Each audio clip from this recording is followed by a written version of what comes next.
Yes, so I was told by Fundi Feed to go and check Hood Horrors. He does documentaries on Nature Boy's life. Now, I did literally tap out of the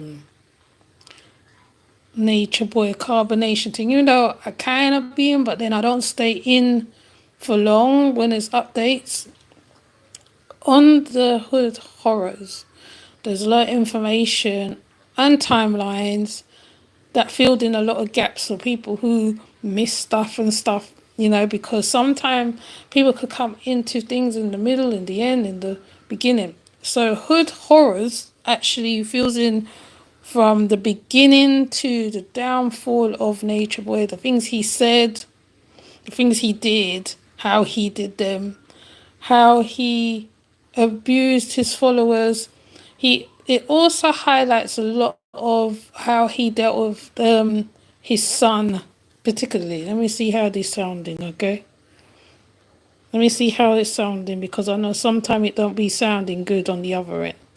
So so the Hood Horrors highlights a lot of it's a very good documentary. I say, because I can't remember how many episodes that he did, but the main thing what I like about the how Hood Horrors presented it, because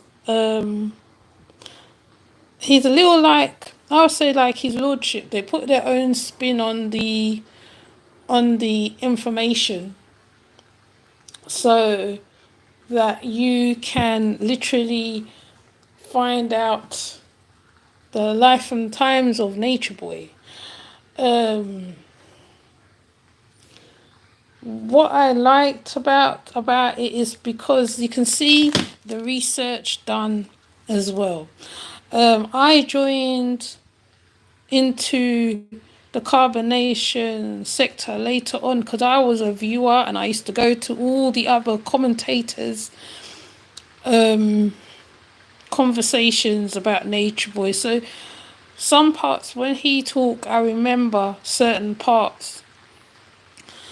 What I also like is that it brings everybody from the Nature Boy sector to one place where we can see the information that has been put out. He also puts up some of the cult members, ex-cult members, whoever's, what you call it, I'm not going to say testimony, like how they see things. So, I'll say yes. So I've put his, let me see how it coming over. Call it, so basically, because we saw the inner workings of a cult from start to finish, really, like Nature Boy was his own downfall. He did have a lot of problems in growing up. I could say he did have, because and that is highlighted in the documentary. I think it's part 2. It's highlighted. We hear his sister. We hear Maisha, who he DV'd. We hear her. We see it until when it gets to, I think, to when he gets to the courts and he gets charged, basically. I think this is good sometime, because when you see it like that in real time, you can, well, I'm not going to say I understand him because I don't understand him. So I'm not going to put it up and say I understand him. I still think he's a demon. Yes, life and environment do make a person, but it's left for the person to choose which path they want to go, how they want to go at it. He actually saw a money maker. Oh yeah, and another thing, there's a part with Mama Dia, where you see her doing so-called download and that, and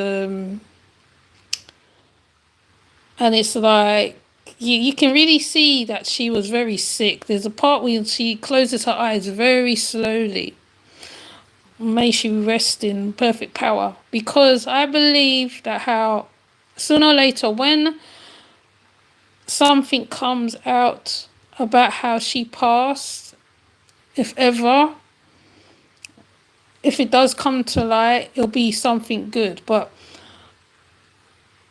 like I said, once again, I'm not gonna like talk about them on a bit, because there's people doing that already. I don't need to additional. I mean, I'll probably tap in now and again if needs be, but if there's no need for me to do it, because there's other people doing it. I and the thing I like about this one, because you see how he broke down everybody, how he broke down how he kept changing from polygamy to monogamy. You see Velvet's part in certain stuff. I know people will be, oh, but Velvet, da, da. You see Velvet's part in it. You see Solar's part in it. You see everybody part in it. You hear it from the horse's mouth, how they think. There's a part that he highlights about Sheba's humiliation as well, which I think Fundi has highlighted as well. And you're just like, damn. Like, damn. That's all I can say, damn. You just think, wow. But go to Hood Horrors and watch his documentary about carbonation. I have put it into the community tab, so you can see it there. I think there's 4 parts in all. I think it's 4 parts. 4 parts or 5. No, 6 parts. 6 parts. It's interesting to watch because because we know that Nature was meant to get a Netflix documentary series, but I think I like it when people with different places per se do actually have an opinion on the situation of the cult. There are many cults out there. He's not the only black cult out there, but there are many cults. It's just some of them don't show themselves. Some of them don't put themselves out like how he did. So unless they get arrested or something, that's when we hear about these other cults. There's plenty cults out there, plenty.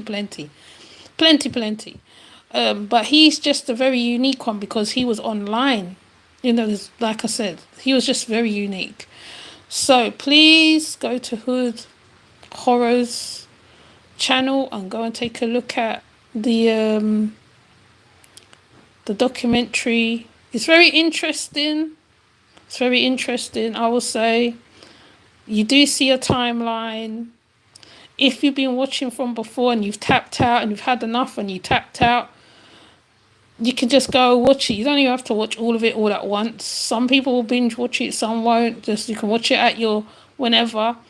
And it's just like watching Dr. York, the Nuwapians. When they did the documentary on the Nuwapians, it's a bit like that.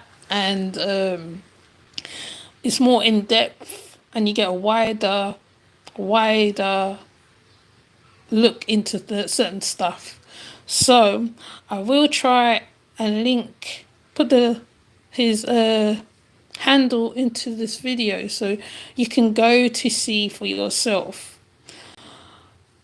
On the other hand, if there's other course I'd probably talk about, and right now there's other things that does be in my pot stirring sometime, and I don't even put it out most of the time. So, you know, and life as well. So, with that said, I will leave it right there. You can even put. There's no point I'm reviewing it. Well, I kind of reviewed it, didn't I? So it's a review on Hood Horrors documentary. Let's say it like that, yeah? So, with that said, I will see you on the other side when I can reach, or, you know. With that said, I'll see you later. Take care. Bye.